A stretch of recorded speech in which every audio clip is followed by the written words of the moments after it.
코로나19 신규 환자가 14일 연속 10만 명 미만을 이어가며 뚜렷한 감소세를 이어가고 있습니다. 이런 가운데 스텔스 오미크론보다 더 전파가 빠른 신종 변이가 국내에서도 발견돼 다시 확진자가 늘어나는 것 아니냐는 우려도 나옵니다. 네, 자세한 내용 코로나19 브리핑에서 알아보겠습니다. 고려대학교 약학대학 김정기 교수 전화로 연결돼 있습니다. 교수님 안녕하십니까? 네, 안녕하세요. 네, 수요일 기준으로 5만 명 미만을 기록한 건 지난 2월 9일 이후 처음입니다. 거리두기 해제에도 감소세가 이어지고 있는데 이제 실외 마스크 의무도 해제되지 않았습니까? 앞으로 흐름 어떻게 전망하십니까? 말씀하신 것처럼 지금 3월 셋째 주를 정점으로 해서 그다음부터 매주 감소하는 추세를 이어나가고 있고요. 네. 4월 달 들어서면서 주가 바뀌면서 한 30% 전주 대비 30%포인트 정도 또는 많게는 40%포인트 정도씩 감소를 하고 있는데 이러한 신규 확진자 규모가 감소하는 양상은 앞으로도 한동안 이어지지 않을까 이렇게 생각을 하고 있고요. 네. 말씀하신 것처럼 변수로 작용했던 게 이제 실외 마스크 착용 의무 조치 완화가 있었거든요. 예. 이 영향도 크게 반영되지 않고 이러한 감소세가 안정적으로 유지되고 있다 이렇게 볼 수가 있고 네. 한동안 이러한 감소세는 이어지지 않을까 이런 생각을 가지고 있습니다. 예. 다만 몇 가지 변수가 있는데 일단 1년의 방역조치 완화 앞으로 5월 20일이 되면 이제 추가적인 방역조치 완화 방안이 발표가 될 텐데 경우에 따라서는 자가격리 의무 조치도 권고로 바뀔 가능성이 있고요. 예. 이렇게 방역 조치가 계속 완화가 되는 부분도 경우에 따라서는 일정 부분 변수로 작용을 할 수가 있고 더불어서 해외로부터 새로운 변이가 유입되면서 유행을 다시 확산시킬 가능성도 완전히 배제할 수는 없습니다. 하지만 이러한 변수를 차치하고 일단 이러한 감소세는 한동안 유지되지 않을까 이렇게 개인적으로 판단을 하고 있습니다. 네. 자, 변수가 있지만 감소세는 당분간 이어질 것이다 이렇게 전망을 하셨는데 이번에 지금 어린이날이 있지 않습니까? 어린이날은 실외 마스크 착용 의무가 해제된 이후 처음으로 맞는 휴일인데요. 아무래도 이동량이 증가할 테고 또 특정 장소에 사람들이 많이 모이게 되면 대규모 전파에 대한 우려도 있을 텐데 어떻게 보십니까? 일단 두 가지 측면으로 말씀을 드리면 실외 마스크 착용 의무 조치가 완화됐지만 아직도 대부분의 국민들이 실외에서 마스크를 착용하고 계십니다. 네. 그래서 이러한 부분들이 급격한 어떤 유행 상황의 악화로 이어질 가능성은 상당히 낮지 않을까 이렇게 생각을 하고 있고 예.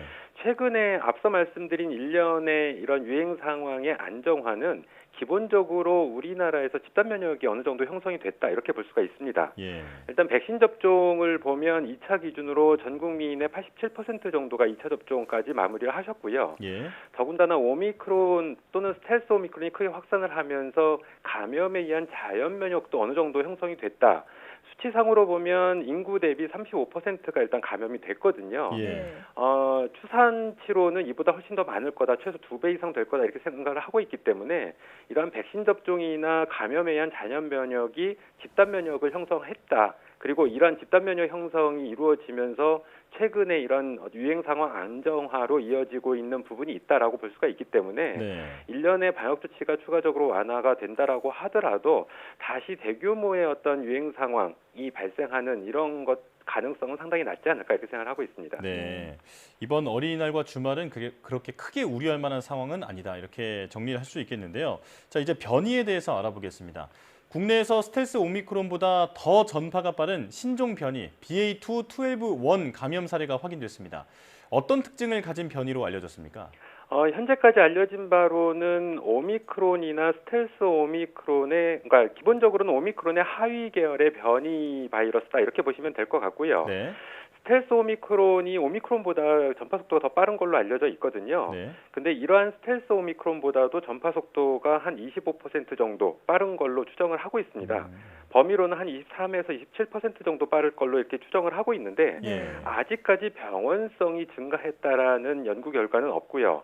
그리고 중요한 부분이 대부분 국내에서 지금 자연 면역이 형성된 그 주된 원인이 오미크론 내지는 스텔스 오미크론인데 네. 이 오미크론 내지 스텔스 오미크론, 그러니까 기존에 우리가 영어로 얘기하는 BA1이나 BA2 대비 면역 회피 능력이 어떠한지에 대한 연구 결과도 아직은 없습니다.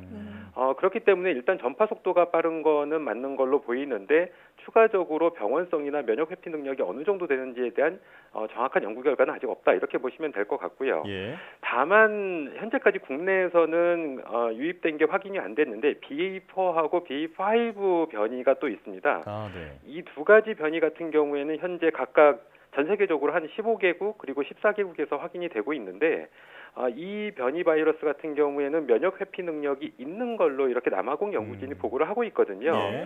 어쨌든 추가적으로 면역 회피 능력이 확인이 된다라고 하면 어떤 유행 상황이 조금 더 악화될 가능성은 있습니다만 일단 병원성이 크게 증가했다라는 증거는 없기 때문에 아직은 좀 추이를 지켜봐야 된다 이렇게 볼 수가 있습니다. 네. 네. 전파 속도가 빠르다는 것 외에는 연구가 조금 더 이루어져야겠습니다.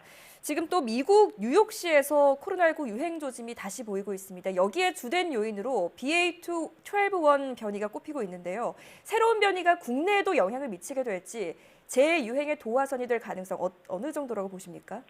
일정 기간 후에는 영향을 미치지 않을까라는 생각은 하고 있습니다. 왜냐하면 말씀하신 것처럼 최근 뉴욕타임즈의 자체 데이터를 보면 5월 2일 기준으로 미국의 주간 하루 평균 신규 확진자 규모가 한 7만 명 정도로 2주 전보다 한 55% 증가했다라고 보도를 하고 있거든요. 네.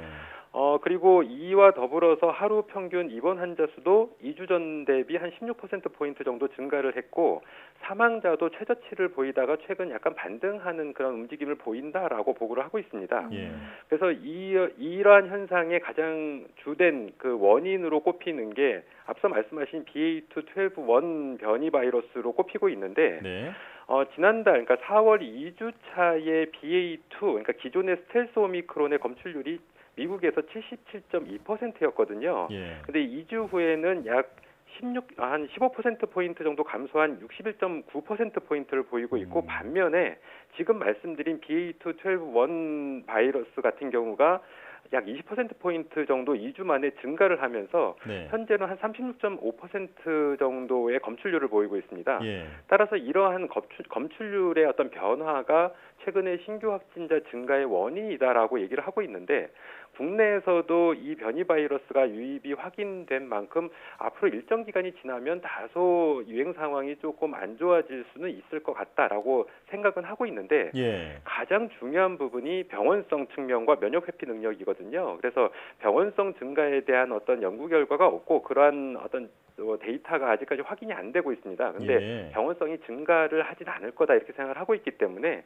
가장 중요한 거는 유행 상황이 조금 더 안 좋아지더라도 우리 의료 시스템이 감당 가능하냐 이 부분이 가장 중요하기 때문에 아무래도 큰 영향은 없지 않을까라고 조심스럽게 예측은 하고 있습니다. 네. 예.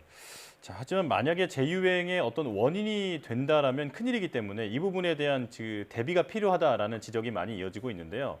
자, 현재 신속 항원 검사로는 감염 여부는 알 수 있어도 어떤 변이에 감염되는지까지는 확인할 수 없지 않습니까? 자, 그래서 확진 판정 방식을 바꿔야 한다라는 지적도 있는데 이 부분은 어떻게 보십니까? 말씀하신 지금 확진 판정 시스템 같은 경우에는 감염 확산을 위한 즉 확진자를 찾기 위한 방법이거든요. 예. 그리고 새로운 변이를 확인하는 검역 시스템은 그 목적이 서로 다릅니다. 그렇기 때문에 새로운 변이 확산을 확인하기 위해서 확진 판정 시스템을 변경하는 것은 맞지 않다 이렇게 생각을 하고 있고 네. 최근 국내 코로나19의 유행 상황이 안정적으로 감소를 하면서 방역 당국의 어떤 여유가 많이 확보된 상황이거든요. 예. 그렇기 때문에 별도로 그러니까 새로운 변이 유행을 모니터링하기 위한 별도의 노력이 필요하다. 이것 때문에 확진 판정 시스템을 바꿀 필요는 없다. 이렇게는 보고 있습니다. 예. 네. 자, 초반부에도 교수님께서 이제 재유행의 여러 변수를 짚어주셨지만 이러한 우려도 또 나오고 있습니다. 지금 백신 접종으로 인한 면역력이 떨어지고 날씨까지 쌀쌀해지면 코로나19 대규모 유행이 다시 찾아올 수 있다. 이런 우려가 나오고 있는데요. 그 가능성은 어떻게 보십니까? 코로나19 바이러스는 앞으로 인류에서 사라지지 않을 거다. 이렇게 생각을 하고 있습니다. 따라서 앞으로는 마치 독감처럼 계절성을 보이면서 매년 겨울철마다 일정 규모의 유행을 유발할 거다 이렇게 생각을 하고 있거든요. 네. 문제는 앞서 말씀드린 것처럼 재유행 여부가 아니라 재유행 시 우리 의료 시스템이 감당 가능하냐라고 하는 부분이고요. 따라서 방역당국은 이러한 점을 상시 인지를 하면서 새로운 변이 유행 상황과 이에 대한 신속한 대응 시스템 전환에 대한 준비를 항상 하고 있어야 된다라고 생각을 하고 있습니다. 예. 네. 자, 의료 역량이 미리 준비가 돼야 한다라고 말씀해 주셨는데 조금 더 이제 확장적으로 질문을 드리겠습니다. 지금처럼 사실 유행이 안정적일 때 모든 가능성을 열어두고 대비를 해둬야 할 텐데요. 정부 차원에서 그리고 또 개인 차원에서 어떤 노력이 필요하다고 보십니까?